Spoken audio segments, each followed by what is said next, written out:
Bueno, hoy tenemos video del capítulo 10 del libro de los jueces. Ábrelo, lo vamos a analizar y Dios nos dé sabiduría para poder compartir esta palabra en este tiempo. Tiempos duros, difíciles, mucha violencia. Pero le damos gracias a Dios porque nos permite trabajar en su bendita obra. Sigamos adelante, firmes, escudriñando la palabra, poniéndola por obra. Dios bendiga a los hermanos de la Tercera Iglesia de Las Vegas. Me tocó estar ministrando ahí con ellos en un reencuentro y fue de grande bendición. Y le mando un abrazo a Edgar y a la hermana Meredith, que fueron nuestros anfitriones, excelentes personas. Dios los bendiga, mis amados hermanos. Bueno, vamos a empezar en el capítulo 10. Tola y Jair juzgan a Israel. Después de Abimelech, que ya comentamos, ese pagano hombre que le hicieron una analogía con la zarza, se levantó para librar a Israel Tola en el año aproximadamente 1101 a 1078 a.C., hijo de Fua, hijo de Dodo, varón de Isaacar, el cual habitaba en Samir, en el monte de Efraín, y juzgó a Israel 23 años y murió y fue sepultado en Samir. No nos dice más. Quiere decir que fue un tiempo en el que después del malogrado reinado tiranesco de Abimelech sobre una zona de Israel, pues hubo jueces que bendijeron al pueblo, que lo beneficiaron, y este es el caso de Tola, ¿no? Bueno sería que al final de nuestra historia, cuando hagamos un resumen, digamos, bueno, fui de bendición para el pueblo, no como mucha gente que ha sido de maldición, que se han enriquecido con el pueblo y que solamente han sido, se han servido de la iglesia, ¿no? Tras él se levantó Jair Galadita, el cual juzgó a Israel 22 años. Este tuvo 30 hijos que cabalgaban sobre 30 asnos y tenía 30 ciudades que se llamaban las ciudades de Jair hasta hoy. Es decir, este hombre, en Galad, él también tuvo familia grande, pero nos dice aquí que su familia estaba bien acomodada, bien organizada. Cuando habla de 30 hijos, pues es una familia muy grande, muy bendecida, y que cada hijo estaba sobre asnos, es que estaban sobre liderazgos, eran gente importante, gente que tenía peso de la obra sobre ellos y que tenían ciudades, es que eran bien administrados, es que eran ricos, importantes. Entonces, qué bueno que los papás podamos canalizar, orientar a que nuestros hijos realmente sean productivos y tengan una vida fructífera. Entonces, de ahí pasamos al verso 6. Pero los hijos de Israel volvieron a hacer lo malo ante los ojos de Jehová. A esta frase yo la he resumido como que eran descarados, ¿no? Y sirvieron a quién, a los Baales y a Astarot, a estos dioses paganos, estos dioses terribles, con unos cultos tan horrendos, con unas adoraciones que realmente eran aberrantes, pero que ellos decidían. Y en este verso le suma más el Señor a los dioses de Siria. No le bastaron con los Baales y Astarot, a los de Sidón, o sea, los de Canaán no fueron suficientes, a los de Moab y a los de Amón y a los de los filisteos, y dejaron al Señor por servir a esos dioses. O sea, aquí vemos que ellos querían servir a todos menos al Dios verdadero. Volvieron al descaro después de estar tranquilo por largos periodos de tiempo. Parecía que estaban tan interesados en adoptar todos los cultos que les ofrecieran, todas las adoraciones, todo lo que era agradable a sus ojos, al cuerpo, a su alma. Quizás no necesariamente rechazaban a Dios de una manera literal, decir ya no queremos nada contigo. Pero al adoptar otros cultos, al adoptar otras formas, entonces automáticamente dejaban fuera su adoración a Dios, ¿no?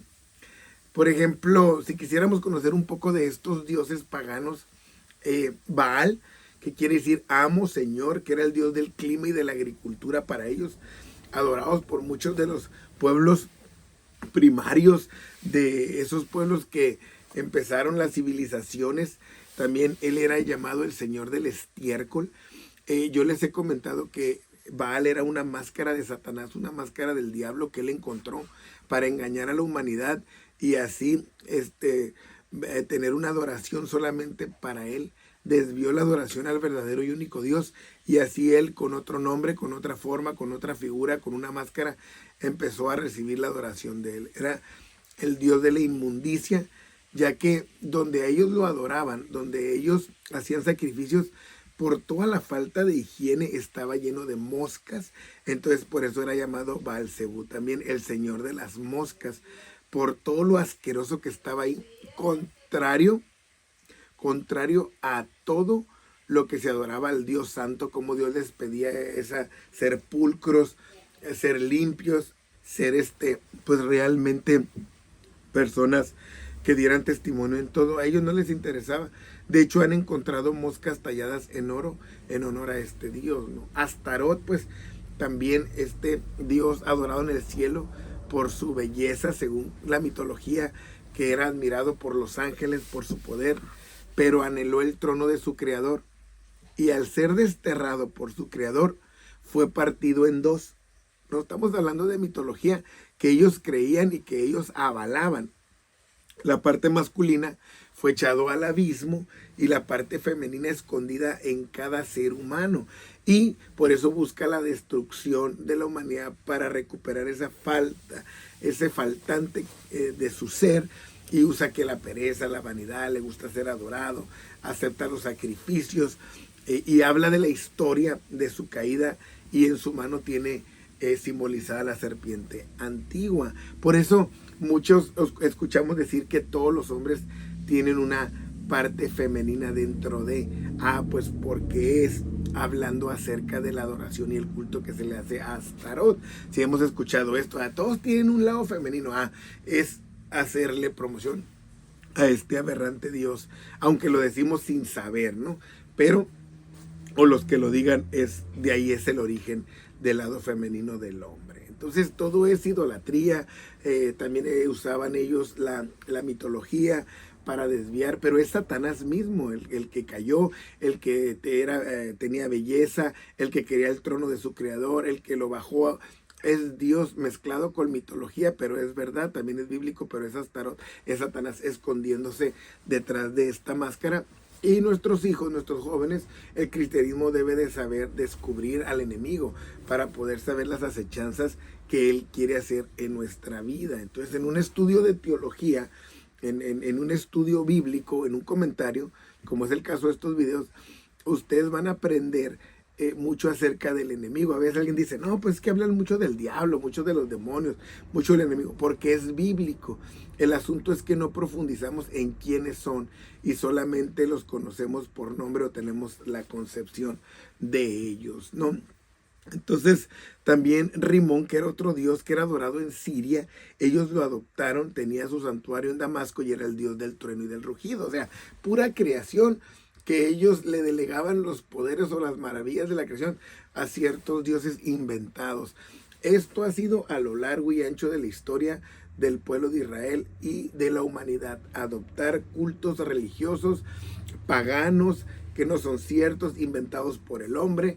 Y como es fácil de llevarlo, como estos dioses, estos seres nunca van a pedir nada, entonces el hombre vive como quiere, como se le pega su gana, según su razonamiento, según lo que le enseñan. Pero no, Dios dejó un manual que es la Biblia, donde esa Biblia nos enseña perfectamente cómo le gusta a Dios que hagamos las cosas. También en Sidón estaba Acera, que era una deidad femenina, como la diosa madre, pues ella está desde los sumerios, o sea, desde aquellas primeras civilizaciones, como Inanna. Solamente se le ha cambiado el nombre. Para los cananeos era Anat, y según la mitología, hablando de lo que adoptaban los israelitas en el tiempo de los jueces, era la esposa de él, que él quiere decir Dios, el Dios supremo, el Dios de los dioses. Entonces, por lo tanto, Acera o Inanna o Anat se convertía en la madre de todos los dioses, por ser la madre del dios de los dioses según la mitología, ¿no? Esta mujer está asociada con los árboles, y donde había alguna zona alta, frondosa, se la atribuían a ella como su altar, como su santuario. Era tallada en troncos de árboles y adorada en las colinas, con mucho contenido sexual, lujuriento, pedofilia, etcétera. Esto era lo que quiere el pueblo de Israel, estos asquerosos ídolos, estas adoraciones aberrantes, estos sacrificios que Dios nunca les pedía. Entonces, siguiendo con el capítulo, bueno, voy a hablarles de otros dioses que ellos adoptaban, que están ahí, Iba a continuar, pero creo que es importante, por ejemplo, en los de Moab, que adoraban a Quemos, ellos ofrecían a sus hijos en sacrificio, ¿no? Era una imagen con una cabeza de becerro y tenía los brazos abiertos, como recibiendo las ofrendas, ¿no? Y por la espalda tenía una abertura donde lo calentaban y ahí quemaban a sus hijos. Esto quería Israel para él. Estas adoraciones denigrantes en contra de la humanidad, ¿no? Otro era Amón, que ahí adoraban a Moloc. Nos lo vamos a topar a lo largo y ancho de la Biblia, este dios también. Ahí sacrificaban a los niños porque los dioses necesitaban sangre, según ellos, para apaciguar su ira. Se han encontrado urnas llenas de huesos de bebés. Y es típico este hallazgo de sacrificios. Ahora, los padres no debían demostrar ninguna emoción cuando ofrecían a sus hijos a Moloc, porque se trataba de una fiesta o de una tragedia. Entonces ellos, al no demostrar, es que estaban totalmente de acuerdo. Y cuando aventaban a los niños, tocaban tambores. ¿Para qué? Para que el ruido del llanto no fuera escuchado. Entonces, y el santuario estaba en el valle de Hinón. Y ahí, ese valle de Hinón es traducido al Jena, que vemos en el Nuevo Testamento, ¿no? El cual Jena, pues es un lugar maldito, porque ahí se sacrificaban niños y adoraban a los dioses falsos. De hecho, cuando nosotros vemos ya en el Nuevo Testamento, en el tiempo de Jesús, en ese lugar que él llama el Jena, ahí se quemaba la basura, siempre estaba prendido algo, siempre había fuego. Entonces Jesús lo toma como referencia porque la gente lo ubica. En la traducción Jena lo ubica como el lugar donde siempre hay lumbre, siempre hay fuego. Entonces él hace una analogía con el Jena y el infierno, ya que el infierno también siempre arde, ¿no? Entonces en la traducción Jena es infierno, lo que significa el lugar de abajo. O sea, para que vean, cada que vemos el infierno o el Jena, que es lo mismo, es porque ahí se sacrificaba en fuego a las personas. Y acá en el infierno es donde la gente que no obedece al Señor va a ser echada al fuego. Ellos ya lo vivían de manera literal. Pues en el tiempo final va a ser igual, donde serán echados al infierno todos aquellos que vayan en contra de lo que Dios hace. Bueno, ya vamos a cerrar con Dagón. ¿Qué les parece? Este dios filisteo, mitad hombre y pez, era un tritón, ya que ellos se ubicaban a lo largo de las costas y este dios representaba las fuerzas de la naturaleza y este ser salía del mar. Ok, este dios, lo que yo quiero decirles para que los papás profundicen un poco más, y espero que este video los vaya a incomodar, lo han promocionado en caricaturas, en esas de Digimon o Pokémon, eso por ahí, hay una adoración a Dagón. En películas, ha habido películas donde se honra a Dagón. Hay videojuegos, hay juegos de mesa, etcétera, etcétera, donde este dios es involucrado. ¿Por qué? Porque siempre se ha querido introducir la adoración pagana en la mentalidad de nuestros hijos. Entonces, en el verso 7 dice: y se encendió la ira de Jehová contra Israel, y los entregó en manos de los filisteos y en manos de los hijos de Amón. Entonces, en este tiempo estaban los filisteos encima de Israel en una zona y los hijos de Amón también. Entonces Dios levanta para que fueran contemporáneos a Sansón y a Jefté, uno en un lado y en otro en otra parte, ¿no? Entonces ellos, los moabitas, oprimieron y quebrantaron a los hijos de Israel en aquel tiempo 18 años. A todos los hijos de Israel que estaban del otro lado del Jordán y de este lado, en ambas zonas fueron sometidos. Entonces los hijos de Israel clamaron a Jehová. O sea, como siempre usaron el último recurso para volver a Dios, como lo hace mucha gente. Intentan todo, pero al final andan buscando al Dios verdadero. Tristemente muchos ya no tienen oportunidad de hacerlo. Y Jehová respondió a los hijos de Israel: no habéis sido oprimidos. Les cuenta todas las ocasiones que los ha librado de los enemigos, cuando cayeron contra Egipto, contra los amorreos, contra los amonitas, contra Amalek, contra todos. Le dice: y ustedes descaradamente claman a mí cuando han adorado a otros dioses. Clamen a esos dioses para que ellos los libren. Vosotros me has dejado a mí y habéis servido a dioses ajenos. Yo no los voy a librar. O sea, Dios les habla como un padre desilusionado que los ve que se aferran a la perdición, ¿no? Andad y clamad a los dioses que eligieron. O sea, si querían estar como ellos, pues entonces que ellos los ayuden. Ustedes querían vivir como ellos, pero ellos los habían oprimido. Pídanle a ellos, pero ellos no les iban a contestar nunca. Por eso estaban clamándole a Dios, que era el que siempre históricamente les había ayudado. Entonces, los israelitas pues le respondieron al Señor: hemos pecado, tú haz con nosotros como te parezca. Solo te rogamos que nos libres. O sea, pues no tenían otra salida. Su mal camino los había llevado ahí y estaban dispuestos ahora a que Dios pues los ayudara. ¿Y qué hicieron? Empezaron a actuar. Realmente estaban arrepentidos, quitaron dioses ajenos, quitaron todos los altares, todo lo que le molestaba a Dios. Entonces fue tocado el corazón de Dios a causa de la aflicción de Israel. Dice, y él fue angustiado a causa de la aflicción de Israel. Quiero contar algo, miren. Hace mucho tiempo tuvimos una revelación de Dios, porque cuando yo era pastor de jóvenes, hablando de este versículo 16, angustiado a causa de la aflicción de Israel, estábamos orando, ayunando, nosotros, mi esposa y yo como pastores juveniles con los jóvenes, y una muchacha tuvo una revelación donde miraba a Jesús llorando, con cubierto su rostro, ¿no? Y ella le preguntaba: ¿por qué lloras, Señor? Estamos orando, ayunando, trabajando en tu obra. ¿No te gustó algo? ¿No te pareció algo?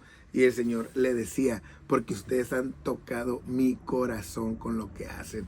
Entonces, a mí me recuerda esa revelación, este texto. Él fue angustiado a causa de las aflicciones de Israel. Cómo Dios muestra sus emociones, cómo Dios muestra sus sentimientos, muestra lo que hay para su pueblo, para nosotros. Alabado sea y glorificado el nombre bendito de nuestro Dios, que aunque somos malos, infieles, pecadores, Él siempre permanece fiel y listo para ver un corazón arrepentido.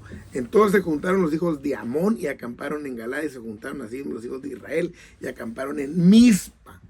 Los príncipes y el pueblo de Galaad dijeron a uno al otro: ¿quién va a comenzar la batalla? Porque no tenían líder, no tenían jefe. El que comience va a ser caudillo sobre los de Galaad. Entonces necesitaban un líder, que lo vamos a ver en el nuevo video que tendremos a continuación. Mi deseo es que Dios te bendiga, que veas. Hoy hablé acerca un poco de estos dioses paganos y espero que sean de bendición para tu estudio teológico, para tus predicaciones y para todo lo que tú hagas. Libro de Jueces, escudriñalo, es otro nivel de revelación del Espíritu Santo. Ánimo y con todo.